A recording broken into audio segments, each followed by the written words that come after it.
Hi everyone, welcome back to our channel Asha Jyoti videos.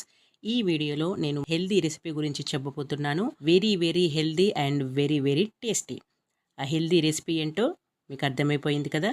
బ్రోకోలీతో curry తయారు చేస్తున్నానండి ఈరోజు. మీకు కూడా ఇది తెలిసిందే, కాకపోతే తెలియని వాళ్ళు ఎవరైనా ఉంటే నా వీడియోలో చూసి మీరు కూడా బ్రోకోలీ కర్రీ తయారు చేసుకుంటారనే ఉద్దేశంతో ఈ వీడియో చేస్తున్నాను.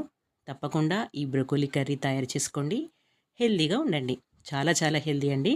ఎప్పుడైనా మీరు మార్కెట్కి వెళ్ళినప్పుడు బ్రోకోలీ కనిపించిందంటే తప్పకుండా కొనండి. అప్పుడప్పుడైనా ఈ రెసిపీని తయారు చేసుకోండి. చాలా హెల్దీ, పిల్లలకైనా పెద్దలకైనా అందరికీ చాలా మంచిది. ఇప్పుడు ఈ బ్రోకోలీ తెచ్చుకున్నాం సరే, కాకపోతే కట్ చేయడమే పెద్ద టాస్క్ అండి. ఎందుకంటే వీటి కాడలు చాలా మందంగా ఉంటాయి, గట్టిగా ఉంటాయి. చాక్తో నెమ్మదిగా ఓపికగా కట్ చేసుకోండి. ఇలా కాడలన్నీ తీసేసిన తర్వాత చిన్న చిన్న ముక్కలుగా కట్ చేసుకొని పెట్టుకోండి. ఈ బ్రోకోలీ ముక్కలన్నీ మంచిగా నీట్గా కట్ చేసుకొని పెట్టుకోండి. ఇప్పుడు ఈ బ్రోకోలీ ముక్కల్ని 10 నిమిషాల పాటు వేడి నీళ్ళల్లో ఉడికించుకోవాలండి. అందుకోసం నేను స్టవ్ ఆన్ చేసుకొని ఒక ప్యాన్లో వాటర్ వేసుకున్నానండి. వాటర్ వేడైపోయిన తర్వాత ఇందులో కట్ చేసుకున్న బ్రోకోలీ ముక్కల్ని వేసేసి ఒక 10 నిమిషాల పాటు ఉంచి తీసుకోవాలండి. మనకు కనపడని పురుగులు ఏదైనా ఉన్నా కానీ వేడి నీళ్ళలో వేయడం వల్ల అవి పోతాయండి.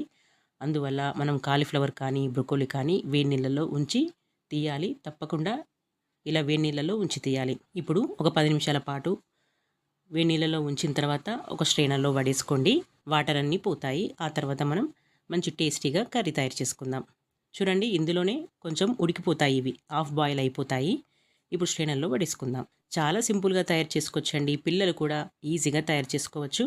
తొందరగా అయిపోతుంది రెసిపీ, అలాగే హెల్దీ. ఇప్పుడు కర్రీ తయారు చేసుకోవడానికి స్టవ్ ఆన్ చేసుకొని ఒక ప్యాన్ పెట్టేసుకున్నాను. ఇందులో తగినంత ఆయిల్ వేసుకోండి. ఆయిల్ వేడైపోయిన తర్వాత తగినంత ఆవాలు జీలకర్ర వేసుకొని వేయించుకోండి. ఆ తర్వాత ఇందులోకి ఉల్లిపాయ అండ్ టమాటో వేసుకోవాల్సి ఉంటుంది. ఉల్లిపాయను చిన్న చిన్న ముక్కలుగా కట్ చేసుకొని ఇప్పుడు ఈ తాలింపులో వేసాను. ఈ ఉల్లిపాయ ముక్కలు లో ఫ్లేమ్లో మంచిగా వేగనివ్వాలండి. మంచిగా ఫ్రై అయ్యేంత వరకు మధ్య మధ్యలో కలుపుతూ ఉండండి. ఆ తర్వాత మెయిన్ ఇంగ్రీడియంట్ అల్లం పేస్ట్ వేసాను. అల్లం పేస్ట్ తప్పకుండా ఏ కర్రీలైనా వేసుకోండి, ఎందుకంటే అది ఇమ్యూనిటీని పెంచుతుందండి. తప్పకుండా ఏ రెసిపీ చేసుకున్నా, ఏ కర్రీ తయారు చేసుకున్నా అల్లం పేస్ట్ వాడడం అలవాటు చేసుకోండి. అల్లం పేస్ట్ ఆయిల్లో కొంచెం ఫ్రై అయ్యేంత వరకు కలపండి, ఎందుకంటే పచ్చివాసన వస్తుంది. ఆయిల్లో కొంచెం వేగిన తర్వాత ఇప్పుడు టమాటో ముక్కలు వేస్తున్నాను. నేను ఒక బ్రోకోలీని తీసుకున్నాను కదా, దానికి సరిపడా 2 లేదా 3 టమాటోలు కట్ చేసుకొని పెట్టుకున్నాను.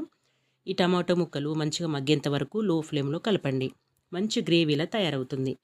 ఇలా టమాటో ముక్కలు మగ్గిన తర్వాత మీ టేస్ట్కి సరిపడా ఉప్పు కారాలు వేసుకొని కలుపుకోండి. ఇలా ఉప్పు కారం వేసిన తర్వాత ఒక 10 నిమిషాల పాటు కలపండి. మంచి గ్రేవీలా తయారవుతుంది.